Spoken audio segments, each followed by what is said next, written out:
say. Mostly we'll ride on lanes, especially for bikes. Here and there we'll have to ride on the sidewalks. Towards the end of our tour it will be a bit crowded with people, so it will be a bit hard to ride, but other than that, it's going to be very nice. Okay then. We are staying at Abraham Hostels and they make it super easy to book tours, so this is a bike tour through the hostel. And if you're wondering why we look so disheveled, it's because the tour started up fast and frenetic and we're recording this intro after the tour, so we're all sweaty and nasty now. That's why my bangs are all weird, guys, so don't judge. Regardless to say, this tour is going to be interesting. Tel Aviv is not as old as European cities or in America. It's just about over 100 years, to be precise 108. There was nothing here but lots of sand and one big city, Jaffa, surrounded with walls, just like old Jerusalem. To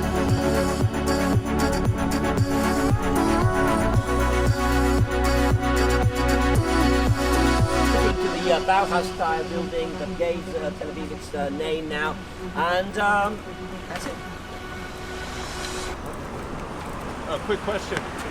What I'm catching the most of so far is that much of Tel Aviv was designed in the Bauhaus style. When it started coming back up again and being created as a new city, when that was I didn't catch, that was the major influence of the times. So a lot of these buildings are Bauhaus or modern / Bauhaus. And these boulevards were designed before air conditioning to help create a nice cool breeze for the residents. I like it.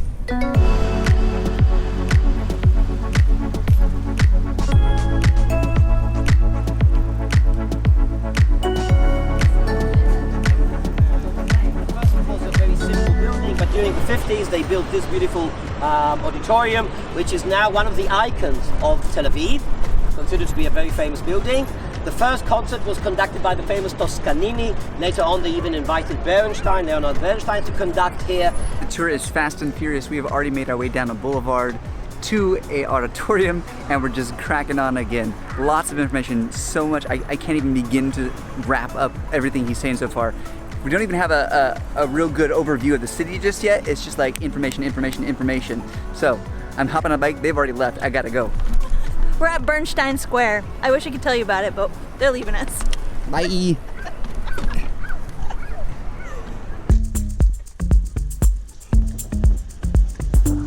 in Tel Aviv,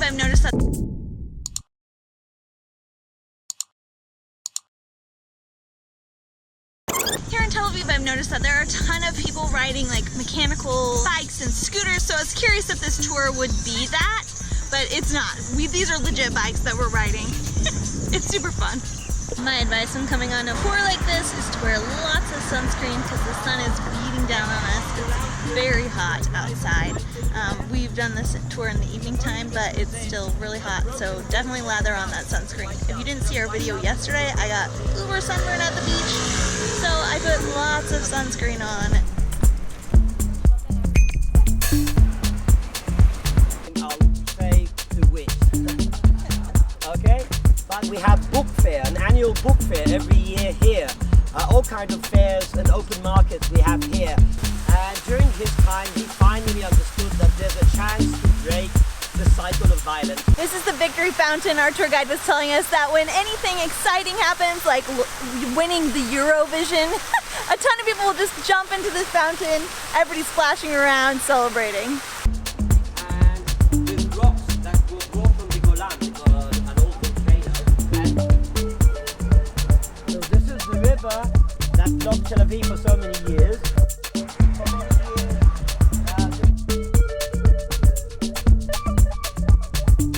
20 years ago, they turned it into part of the park, but they dedicated to all of the victims, those who lived in Tel Aviv and lost their lives in the wars and the conflict we had with the Palestinian neighbors and also with the British during our fight for independence.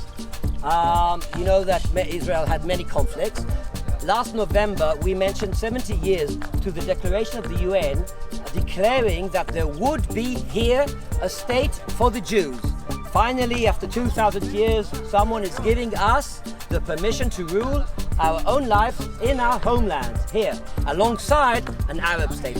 In estimation, we say 10% of the young population lost their lives here in that conflict. It meant that every family either lost someone or knew someone who was lost in this conflict.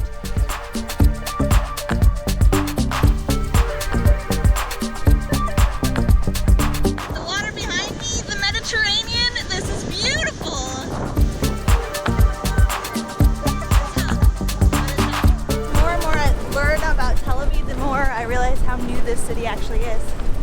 So interesting. Shows my ignorance, I guess. Where the river spills out into the ocean, the Mediterranean.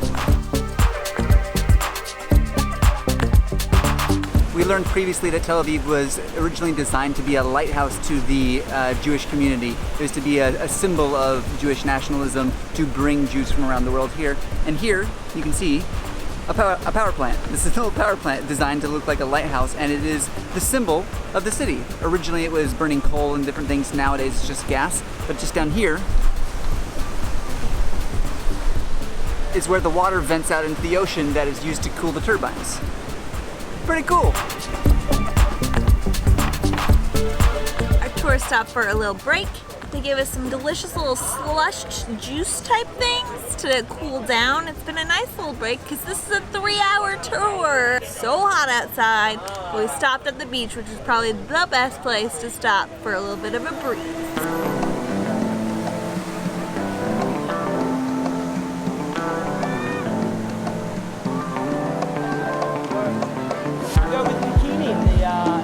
Beach. Fully clothed, they go into the water. Tel Aviv has many public beaches. This is one of them, but right next to it you see a huge wall. On the other side of that wall is a private beach for the religious. When they go to the beach, they use all their clothing. They have days for only men, days for only women throughout the week. It's super interesting to me, but then they also have a dog beach on the other side of that.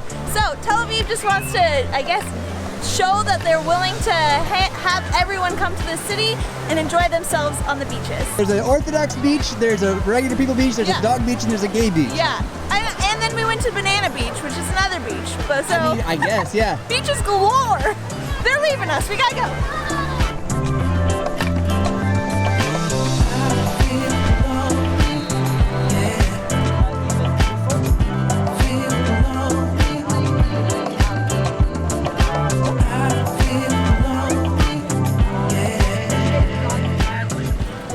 You can see old Tel Aviv as he remembers it, the small neighborhood. You can see the temple-like school right next to the beach on top of the picture. Right next to it, the picture of the city of Jaffa and the port next to it. All right, tour is over. We stopped to get some salad and a pizza. Dinner time. Yeah. So the tour was great. It was really fast for night. Like I said, very hot outside.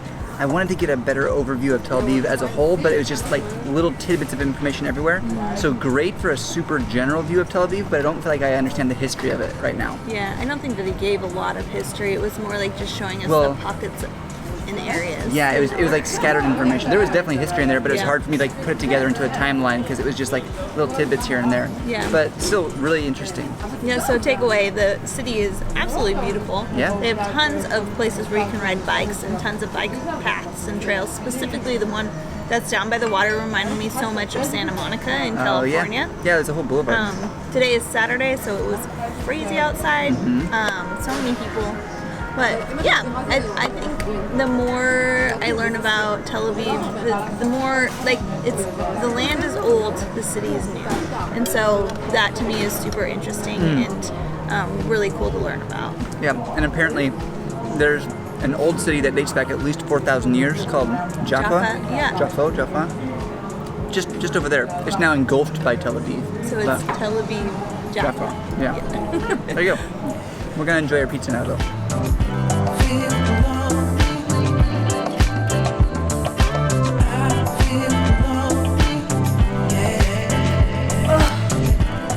Time for us to kick off our shoes and edit a video and watch some Netflix before we're going to bed. Actually, tonight the World Cup is on, so I might go watch that. But we had a good day in Tel Aviv. It's day number 2, and we have so many more adventures to come. So I hope we encourage you to get out and travel today. I hope you enjoyed.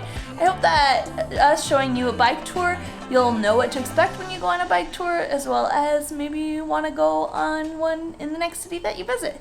So we'll see you guys in the next video. Definitely check the links down below of Abraham Hostels and Tours. We're having such a great time here and really enjoying it. So we'll see you soon in the next video.